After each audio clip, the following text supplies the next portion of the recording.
नमस्कार. आपले बदलापूर आपल्या हवामानच्या आजच्या भागामध्ये आपलं स्वागत आहे. जसं आपण मागच्या आठवड्यात चर्चा केली होती की आपल्याकडे थंडी जी आहे ती नाहीशी होणार आहे आणि ढगाळ वातावरणामुळे आपल्याकडे किमान तापमानात वाढ पाहायला मिळेल आणि त्याचप्रमाणे आपल्याकडे मागचा आठवडा पूर्ण आपल्याकडे तापमान वाढ आपल्याला पाहायला मिळाली आणि किमान तापमान हे जवळजवळ मागच्या आठवड्यामध्ये आपल्याकडे 10 आणि 15 डिग्रीच्या मध्ये तापमान जे होतं ते आपल्याकडे वाढून जवळजवळ 18 ते 22 डिग्रीच्या दरम्यान आपल्याकडे तापमान राहिले गेले आठवडाभर. त्यामुळे थंडी पूर्ण नाहीशी झाल्याचंच आपल्याला आभास जाणवला आणि आपण असंही दर्शवलं होतं की ढगाळ वातावरणामुळे काही राज्याच्या काही भागात पाऊस होण्याची शक्यता आहे. तर त्याचप्रमाणे आपल्याकडे 28 डिसेंबरला आपल्याकडे एक पावसाची सर पण आपल्याकडे झाली. म्हणजे इव्हन बदलापूरमध्ये पण आपल्याला पाऊस झाला. ज्यांना माहीत असेल मध्यरात्रीच्या सुमारास आपल्याकडे 12:30 आणि 2च्या दरम्यान 2:30च्या दरम्यान 2 सरी आपल्याकडे पावसाच्या पडल्या. तर त्याच्यामध्ये आपल्याकडे 2.5 मिलीमीटर पावसाची नोंद झाली. तसंच आपण जसं सांगितलं की आपल्यापेक्षा अंतर्गत महाराष्ट्रामध्ये पावसाची शक्यता जास्त असणार आहे. त्याचप्रमाणे आपल्याला तेच प्रत्यय आला. म्हणजे नाशिकपासून ते संभाजीनगरपासून ते नागपूरपर्यंत सगळ्या पट्ट्यात पाऊस झाला आणि मराठवाडा आणि पुण्याच्या काही भागातसुद्धा आपल्याला पावसाची नोंद पाहायला मिळाली. तर जसं आपण मागच्या आठवड्यामध्ये सांगितलं होतं, एक आठवड्याचा आपण आढावा घेतला होता, त्याच आढाव्यानुसार आपल्याकडे किमान तापमान पण वाढलं आणि पावसाचं पण राज्याच्या काही भागामध्ये आपल्याला 1 ते 2 दिवस पाऊस आपल्याला पाहायला मिळाला. तर सांगितल्याप्रमाणे आपल्याकडे आठवडाभर म्हणजे तसंच वातावरण राहिलं आपल्याकडे.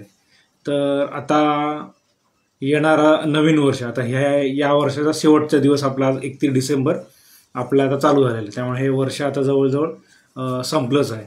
तर आता जे आपण अंदाज चालू करणार किंवा जे आपण अंदाज बघणार ते आता नवीन वर्षाचेच जानेवारी 2025चे आणि त्याच्या पुढचेच अपडेट आपण ह्याच्यापुढे अपडेट्स घेणार आहोत त्याच्याबद्दल. तर आता जानेवारीचा महिना म्हटला तरी तो आपल्याकडे हा थंडीचाच महिना असतो आणि थंडीचा प्रामुख्य हा महत्त्वाचा महिना हा जानेवारीच असतो. जानेवारीमध्ये आपल्याकडे वर्षातील सगळ्यात जास्त थंड असणारा महिना म्हणजे हा जानेवारी महिना. म्हणजे आपल्या 12 महिन्यांपैकी डिसेंबरमध्ये थंडीचं आगमन होतं आणि त्याच्यापेक्षा थोडंसं जोर अधिक जानेवारी महिन्यामध्ये आपल्याकडे पकडलं आहे. म्हणजे संपूर्ण महाराष्ट्राभरमध्येच असं आहे. तर त्यामुळे जानेवारी हा आपला थंडीचा प्रामुख्य महिना आहे आणि फेब्रुवारीच्या मध्यापर्यंत हे वातावरण टिकतं आणि त्याच्यानंतर हळूहळू आपण उन्हाळ्याकडे मग सरकतो.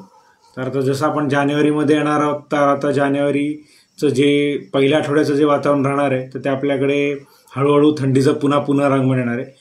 म्हणजे आता हे आठवडाभर आपल्याकडे पावसाळी हवा आणि ढगाळ वातावरणामुळे जे हवा आपली बदल होऊन आपल्याकडे पूर्ण थंडी नाहीशी झाली होती. जी थंडी आपल्याकडे जवळजवळ डिसेंबरच्या पहिले 15 ते 20 दिवस चांगली थंडी आपल्याला राहिली. की आपल्याकडे आपण जसं मागे चर्चा पण केली की आपल्याकडे नोव्हेंबरमध्ये एकेरी तापमान म्हणजे 9.3 आपल्याकडे नोंदवण्यात आलं होतं. तर आणि त्याच्यानंतरच थंडी एकदम अचानकपणे गायब झाली या वातावरण बदलल्यामुळे. आपण जसं सांगितलं की दक्षिण भारतातनं आपल्याकडे बाष्पयुक्त हवा येणार आहे आणि त्याच्यामुळे ढगांची निर्मिती होऊन थंडी गायब होईल. तर आता हे वातावरण हळूहळू निवळतं आहे. त्यामुळे आता जसं आपलं 1 जानेवारी आपल्या उद्यापासून आपल्याकडे हळूहळू ढगाळ वातावरण जे आपल्याकडे पाहायला मिळते हवामान आता पूर्णपणे त्याच्यात बदल होऊन आता पुन्हा स्वच्छ सूर्यप्रकाशित आपल्याकडे चालू होईल. तर त्याचा परिणाम असा होणार आहे की आता गेले 2-4 दिवस आपल्याकडे किमान तापमान जरी वाढलं असं तरी कमाल तापमान हे आपल्याकडे 5 ते 6 दिवस कमी राहिलं होतं. म्हणजे ढगाळ आणि धुसर आणि धुरकट हवा आणि याच्यामुळे आपल्याकडे कवळं ऊन होतं. त्यामुळे आपल्याकडे तापमान हे 28-29च्या आसपास आपल्याकडे कमाल तापमान चालू होतं. त्यामुळे रात्री थंडी कमी होती पण दिवसाच्या वेळेस आपलं तापमान हे बऱ्यापैकी कमी आपल्याला जाणवत होतं आणि त्यामुळे हवा पण आपल्याकडे चालू होती, गार हवा चालू होती. पण आता 1 जानेवारीपासून पुन्हा आपल्याकडे स्वच्छ सूर्यप्रकाशित हवा आणि जे आपण हाय प्रेशर म्हणतो, उच्च दाबाचं हवेचं जे प्रेशर आपण त्याला म्हणतो, उच्च दाबाचा प्रेशर. तर त्याच्यामुळे आता पुन्हा आपल्याकडे उत्तर पूर्वेकडनं वारे येणार आहेत आणि त्याच्यामुळे दुपारचं तापमान आपल्याकडे पुन्हा वाढेल. म्हणजे दुपारचं तापमान जे आहे ते पुन्हा आपल्याकडे 35 डिग्रीच्या आसपासपर्यंत पोहोचू शकतो आणि एखाद 2 दिवसात 36 डिग्रीपर्यंत पण जाऊ शकतो. दुपारचा आपल्याकडे पुन्हा उन्हाचा कडाका वाढणार आहे त्याच्यामुळे. आणि संध्याकाळनंतर हळूहळू आपल्याकडे पुन्हा गारवा निर्माण होणार आहे आणि रात्रीचं तापमान आता आपल्याला पुन्हा घट पाहायला मिळणार आहे. म्हणजे हळूहळू ही प्रक्रिया चालू होईल. म्हणजे 1 जानेवारीला समजा आपल्याकडे 17 डिग्री तापमान आलं तर 2 तारखेला 16 येईल, 3 तारखेला अजून कमी होऊन 15 येईल. असं करत करत आपलं पहिला आठवडा तापमान रोज आपल्याला खाली येताना दिसणार आहे. आणि पुढच्या आठवड्याचा म्हणजे आता जे येणार आपला शनिवार रविवार असेल म्हणजे 5-6 जानेवारीच्या आसपास, तर ते पुन्हा तापमान आपल्याकडे खाली येऊन पुन्हा एक 12-13 डिग्रीपर्यंत खाली येऊ शकतं. ते म्हणजे एक दिवस जसं आपण म्हणलं की जशी हवा आपल्याकडे स्वच्छ होते त्याप्रमाणे थंडीचं पुनरागमन होतं आणि मध्ये एक दिवस जसं आपला सरकेल तसं तापमानामध्येही रोज आपल्याला घट पाहायला मिळेल. त्यामुळे आता येणारा म्हणजे जानेवारीच्या 1 तारखेपासून आपल्याला रोज तापमानामध्ये किमान तापमान म्हणजे जे सकाळचं थंडचं तापमान असं त्याच्यामध्ये घट आपल्याला दिसून येईल. दिवसाचं तापमान वाढणार आहे. म्हणजे जे आता मागील काही दिवस आपल्याकडे 28, 29, 30, 31 असं चालू होतं ते आता हळूहळू पुन्हा 32, 33, 34, 35, 36कडे ते जाणार आहे. तर त्याचं कारण तेच आहे की आपल्याकडे ते हाय प्रेशर एरिया निर्माण झाल्यामुळे ते जानेवारीच्या पहिले 4 ते 5 दिवस जाणवणार आहे. आणि 5-6 जानेवारीनंतर पुन्हा पश्चिमचं वारं चालू झालं तर मग आपल्याकडे दिवसाचं तापमान पण कमी होईल आणि रात्रीचं तापमान पण कमी राहील. मग ते 5-6 जानेवारीनंतर दोन्ही तापमानामध्ये आपल्याला फरक दिसेल. तर सध्या तुर्तास आपल्याकडे आता रात्रीचं जे तापमान वाढलेलं होतं पहिले ते कमी व्हायला सुरुवात होईल आणि किमान तापमानमध्ये पहिले आपल्याकडे घसरण पाहायला मिळेल आणि त्याच्यानंतर मग हळूहळू 5-6 जानेवारीनंतर दिवसाच्या तापमानामध्ये सुद्धा हळूहळू घट होईल. तर एकंदरीत जानेवारीमध्ये सुरुवातीचा आपल्याला आठवड्याचा आढावा घेतला तर आपल्याला हळूहळू पुन्हा थंडीचं पुनरागमन होताना आपल्याला दिसेल. हवाही स्वच्छ सूर्यप्रकाशित राहील. त्यामुळे पहिले 6 ते 7 दिवस म्हणजे जो आपण आता आढावा त्याच्याबद्दलची चर्चा करतोय तर पहिले 6 ते 7 दिवस आपल्याला हळूहळू रोज हा आपल्याला रात्रीचा आणि पहाटेचा गारवा हा हळूहळू आपल्याला वाढतानाच दिसणार आहे. तर आणि हे शक्यतो सर्वीकडेच असं राहणार आहे. म्हणजे आपण जरी याचं बदलापूर विषयी आपण चर्चा करत असलो तरी ह्याच्याबद्दलचं जे अपडेट आहे संपूर्ण मुंबई महानगर प्रदेश, आपलं कोकण विभाग, नंतर उर्वरित आपला अंतर्गत महाराष्ट्र, नाशिक, पुणे, संभाजीनगर, नागपूर सगळ्यांसाठी लागू होतं. सगळीकडे ते तापमान हळूहळू आता पुन्हा जे वाढलेलं होतं ते पुन्हा घट होताना दिसणार आहे. आणि किमान तापमान जे आपल्याकडे आपण 13-14 डिग्री बोलतोय तर ते नाशिक पुण्या साईडला 10-12 डिग्रीपर्यंत पण खाली येऊ शकतं असं आहे. आणि विदर्भामध्ये थोडंसं जरासं उत्तरेकडे असल्यामुळे तिकडं जरा अजून थंडीची तीव्रता आपल्याकडे जास्त जाणवेल आणि तिकडे हळूहळू तापमान कमी होऊन तर तिकडे पुन्हा एकेरी तापमान पुन्हा 5-6 जानेवारीनंतर व्हायची शक्यता आहे. त्यामुळे अंतर्गत महाराष्ट्रामध्ये पण थंडीचा कडाका हळूहळू आपल्याला जाणवायला लागेल. आणि कोकणामध्ये आपल्याकडे समुद्रकिनारी जे मुंबई आहे तिथे सध्या एवढं तापमान आपल्याला किमान घट होताना दिसणार नाही. म्हणजे जास्तीत जास्त 17-18 डिग्रीपर्यंत खाली येईल. आता तिकडे 20 असं चालू आहे ना तर ते 16-17 डिग्रीपर्यंत असं खाली येऊ शकतं. त्याच्या खाली सध्या येणार नाही. पण कमाल तापमान जसं आपण बोललो की कोकणामध्ये वाढणार आहे तर ते सगळीकडेच वाढणार आहे. त्यामुळे ते दक्षिण कोकण, रत्नागिरी, सिंधुदुर्ग म्हणजे आता कोणाचं नवीन वर्षाचा प्लॅन असेल 31 डिसेंबरला उद्या म्हणजे आज आता साजरा करायला जायचं आहे किंवा 1 तारखेला 2 तारखेला काही या आठवड्यात सुट्ट्या घेतल्या असतील, बीचवर वगैरे जायचं प्लॅन असेल तर ते दिवसाच्या वेळेस गरम आपल्याला जाणवायची शक्यता आहे. आणि दुपारचं तापमान हे सगळीकडे संपूर्ण कोकणातच हे 35 ते 36 डिग्रीपर्यंत राहण्याची शक्यता आहे. आणि दुपारच्या वेळेस उन्हाचा कडाका जाणवेल आणि संध्याकाळनंतर हळूहळू जो हवेत गारवा आहे तो आपल्याला निर्माण होताना दिसेल आणि रात्रीच्या वेळेस आपल्याला थंडी जाणवेल असं. तर सुरुवातीचा आठवडा असंच आपल्याला राहणार आहे आणि मुंबईमध्ये सुद्धा तेच राहणार आहे. त्यामुळे तिकडे सुद्धा दुपारचं तापमान वाढलेलं आहे आणि किमान तापमान हे समुद्रकिनाऱ्याच्या भागात 16 ते 18 डिग्रीच्यापर्यंत आणि जे आपलं अंतर्गत आहे जसं की आपला बदलापूर आहे, कर्जत आहे, त्याच्यानंतर अजून खाली चिपळूण वगैरे सगळे आपल्या अंतर्गत भाग आहेत तिकडे ते 13-14 डिग्रीपर्यंत खाली होऊ शकतं. मग ते लगेच असं होत नाही, एक एक दिवस जसं मी मगाशी बोललो की ते एक एक डिग्रीने असं 2 डिग्रीनी असं कमी होत होत आपल्याला ते तापमान घट होताना दिसणार आहे. आणि 5-6 तारखेला म्हणजे येणाऱ्या पुढच्या म्हणजे या आठवड्याच्या शनिवार रविवारकडे त्याच्यात अजून घट होऊन हे तेव्हा म्हणजे जानेवारीचं जे सध्याचं जे आपण नवीन वर्षात चालू होणारं जे निश्चांक आहे ते आपल्याला 6-7 तारखेला एक पाहायला मिळू शकतं असं आहे. म्हणजे आता डिसेंबरमध्ये जसं निश्चांकी आला तसं जानेवारीमध्ये सुद्धा काही एखाद्या जो आपला थंडीचा जो एक स्पेल आपण ज्याला म्हणतो तर तसं आपल्याला एक निश्चांकी तापमान पाहायला मिळेल. मग ते एकदम निश्चांकी तापमान कुठल्या महिन्याच्या कुठल्या भागात होतं आहे त्याच्यासाठी आपण त्याचं विश्लेषण पुन्हा आपण 5-6 दिवसांनी त्याचा आढावा घेऊन ते आपल्याला कुठल्या दिवसात पाहायला मिळू शकतं त्याचे आपण ते पुढे आपण चर्चा करूच. तुर्तास आत्ता 1 ते 7 जानेवारीमधलीचं जे या 7 दिवसातलं जे निश्चांक आहे तो निश्चांक आपल्याला 6 आणि 7 जानेवारीच्या आसपास पाहायला मिळेल असं आहे. या जानेवारीच्या सुरुवातीच्या 7 दिवसातला जो निश्चांक आहे तो 6 आणि 7च्या दरम्यान आपल्याला पाहायला मिळेल.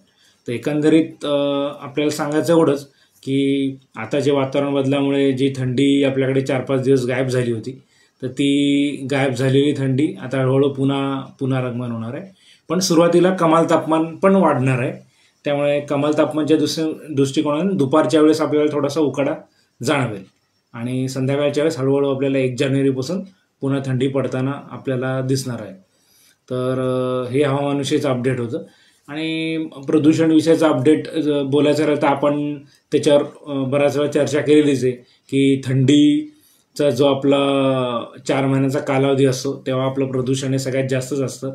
आणि त्याच्याचमुळे आपण जर गेले 2-4 दिवस बातम्या पाहिल्या असतील तर सगळ्याकडे पेपर, हेडलाईन, TV सगळीकडे प्रदूषण कसं वाढलं, धुरकटे काय दिसत नाही त्याची चर्चा झाली. पण ते आपण आधी सांगितलेलं होतं. आपण दिवाळीपासून हे टॉपिक कव्हर करतोय की आपण तेच सांगितलं होतं की लोकांना फक्त दिवाळी किंवा दिवाळीच्या फटाक्याच्या आसपास त्या 1 दिवसाचं प्रदूषण दिसतं. पण खरं प्रदूषण दिवाळीचं नाहीच आहे. ते फक्त सोपं टार्गेट आहे. 1 दिवसासाठी आपण फटाक्यांवर बोलून मोकळं व्हायचं. पण जे खरं प्रदूषण आहे हे आपल्याला डिसेंबर-जानेवारी महिन्यामध्ये अधिक असतं. त्यामुळे ह्याचे आपल्याला जो तोडगा काढायचा आहे तर तो मोठा आहे. जसं आपण सांगितलं केमिकल कंपनी, नंतर आपल्या रोजच्या आपल्या ज्या वाहनं आहेत जे आपलं बस, कार, बाईक त्याच्यातनं जे होणारं पोल्युशन आहे, बिल्डिंग कन्स्ट्रक्शन, तर त्याचं सगळं जो बनवण्याचं नियंत्रण आणि त्याच्यामध्ये काही नॉर्म्स आणत नाही तोपर्यंत आपल्याला ते समस्या म्हणजे भेडसावतच राहणार आहेत असं आहे. त्यामुळे ते म्हणून आपण तेव्हाच बोललेलो होतो सुरुवातीलाच की फक्त प्रदूषणकडे दिवाळीचा 1 दिवस बघून चालणार नाही. प्रदूषण हे थंडीचे 4ही महिने असतं. तर काही दिवस अधिक काही दिवस कमी ते वाऱ्यांच्या दिशेवर किंवा वाऱ्यांचा जो प्रभाव असतो त्याच्यानुसार ते खाली होत राहतं. जसं आता गेले 4 दिवस वाऱ्याचा प्रभाव कमी होता आणि दमटपणा वाढलेला होता. त्यामुळे ते सगळे तुमचं जे धूळकण किंवा हे जे तुमचं धुकं तयार होतं त्याच्यामध्ये ते प्रदूषण अडकून राहत होतं. त्यामुळे प्रदूषण वाढून तुमचं व्हिजिबिलिटी किंवा जे आपण दृश्यमान म्हणतो ते आपलं कमी झालं होतं गेले काही दिवस. पण आता आपण जसं बोललो की वाऱ्याचा बदल आणि फरक झाला की ते पुन्हा नियंत्रण, तर त्याच अनुषंगाने आता आपल्याकडे पुन्हा उत्तर आणि उत्तर पूर्वेकडनं वाऱ्याचा वेग हा वाढणार आहे. आणि उच्च दाबाचं क्षेत्र बनल्यामुळे आपल्याकडे ते जे धूळकण आहे आणि जे आपल्याकडे बाष्प आहे ते कमी झाल्यामुळे त्याच्यात अडकणारं धूळकण हे कमी होणार आहे. त्यामुळे ते येणाऱ्या या आठवड्यामध्ये 1 जानेवारी, 2 जानेवारी, 3 जानेवारी तर जे मागच्या आठवड्यात जसं प्रदूषण होतं तसं प्रदूषण न राहता आता हळूहळू ते प्रदूषण कमी राहणार आहे. आणि आपल्याला तो बघा तुम्हाला प्रत्यय येईलच. म्हणजे 1 जानेवारीनंतर 2 जानेवारी, 3 जानेवारी जसं आपले 1-1 दिवस पुढे आलं तर तुम्हाला आकाश हे धुरकट न राहता आपल्याला स्वच्छ निळभोर आकाश दिसेल. आणि आपल्याला जे कवळं ऊन लागत होतं ते कवळं ऊनच्या ऐवजी आपल्याला कडक ऊन लागेल. तर याचाच अर्थ काय, आकाश स्वच्छ झालं आणि कडक ऊन झाले म्हणजे तुमचं जे प्रदूषण आहे ते आता काही दिवसांपुरतीचं दुपारच्या वेळेतलं, फक्त मी बोलतोय रात्रीच्या वेळेस नाही, दुपारच्या वेळेसचं जे प्रदूषण आहे ते आता बऱ्यापैकी कमी होण्यात प्रयत्न होणार आहे. जसं आपलं आता मागच्या घड्यामध्ये दुपारच्या वेळेस सुद्धा आपल्याकडे 150 ते 200 राहत होतं प्रदूषणची पातळी, तर ती आता दुपारच्या वेळेस आपल्याकडे 50 आणि 100च्या मध्ये राहण्याची शक्यता आहे, ज्याला आपण AQI म्हणतो, एअर क्वालिटी इंडेक्स. ते आता दुपारच्या सत्रामध्ये आपलं कमी होऊन 50 ते 100च्या दरम्यान ते AQI लेवल आहे. संध्याकाळच्या वेळेस प्रदूषण वाढू शकतं, कारण मी जसं बोललो की थंडीमध्ये आपल्याकडे टेम्परेचर इन्व्हर्शन म्हणजे उलटी प्रक्रिया असते, जिथे जमीन थंड होते आणि जमीनच्या वरचा भाग हे गरम असतो. त्यामुळे थंड हवाई गरम हवेच्या खाली दबून राहते आणि त्याच्यामुळे आपण जे प्रदूषण करतो ते हवेत तरंगत राहतं, असं आहे. मग ते जी प्रक्रिया आहे ती आपल्याला रात्री भेडसावणारच आहे, कारण थंडीच्या दिवसामध्ये रात्री हवा ही बंद होते आणि त्यामुळे ती हवा तिकडं स्तब्ध स्थिर राहिल्यामुळे आपल्याला रात्रीचं प्रदूषण दिसणार आहे. पण दुपारचं जे प्रदूषण होतं गेले 2-4 दिवसातलं, तर ते प्रदूषण आता आपलं दुपारच्या वेळेस नाहीसं होणार आहे. दुपारच्या वेळेस आपल्याकडे 100च्या खाली आपल्याला AQI PM2.5 जे असतं ते आपल्याला पाहायला मिळेल आणि ते तुम्हाला लगेच नजरेत पण दिसेल. आणि जसं आपल्याला काही दिवसांपूर्वी 1 किलोमीटरचं आपल्याला दिसत नव्हतं, म्हणजे आपल्याला धुरकट वातावरण आहे आपण असं बोलत होतो, किंवा 1 किलोमीटरच्या पुढचं दिसत नाही आहे, बिल्डिंग गायब झाल्या आहेत. मुंबईमध्ये आपण बोलत होतो की पुढचं आपल्याला म्हणजे दादरवरनं आपल्याला वरळीचा जो सेतू आहे, सी लिंक आहे, तो दिसत नव्हता, किंवा मोठ्या बिल्डिंगेच का आपल्या उंच इमारती त्या दिसत नव्हत्या काय अंतरावरनं. पण ते आता दुपारचं धुरकट वातावरण, आपलं बाष्प कमी झाल्यामुळे, कोरडी हवा सुरू झाल्यामुळे स्वच्छ सूर्यप्रकाशित होणार आहे आणि दुपारचं आता जे दृश्यमान आहे म्हणजे आपण विजिबिलिटी ते वाढणार आहे. त्यामुळे ते वाढवून आपलं पुन्हा 20 ते 30 किलोमीटर होऊ शकतं, जेणेकरून आपल्याला स्वच्छ पूर्ण आकाश आणि आजूबाजूचा परिसर दुपारच्या सत्रात दिसेल. त्यामुळे आता येणारे हा आठवडा दुपारचं प्रदूषण आपल्याला कमी होताना दिसेल आणि रात्री पुन्हा हवा बंद झाल्यामुळे आणि आपल्या स्थानिक पातळीच्या म्हणजे जे आपलं घटक आहेत जे प्रदूषित करतात हवा, त्याच्यानुसार ते वेगळ्या विभागात वेगळ्या प्रदूषणाची पातळी फक्त रात्रीच्या क्षणात आपल्याला दिसू शकेल. तर प्रदूषण विषयाचं पण हेच अपडेट होतं आपलं, की आता मागच्या वेळेच्या तुलनेत हवेचा गुणवत्ता दुपारच्या सत्रामध्ये आपलं चांगलं होताना दिसणार आहे आणि दुपारचं आपलं प्रदूषण हे कमी होणार आहे. तर ह्या वर्षासाठीचं हेच आपलं शेवटचं हे हवामानाचं आपलं अपडेट होतं. आता पुन्हा आपण नवीन वर्षामध्येच नवीन अपडेट घेऊन भेटूया. शक्यतो 4-5 दिवसाचा आढावा घेऊन, जेव्हा कमाल तापमान समजा जास्त आलं 3-4 तारखेला, मग तेव्हा आपण एक तापमानाचा आढावा घेऊन आणि किमान तापमान किती घसरतं त्याचा आढावा घेऊन आपण पुन्हा एक 4-5 जानेवारीच्या आसपास एक परत फेसबुकवर आपलं लाईव्ह आपण ह्याच चॅनलवर आपल्या बदलापूर आपण करूया.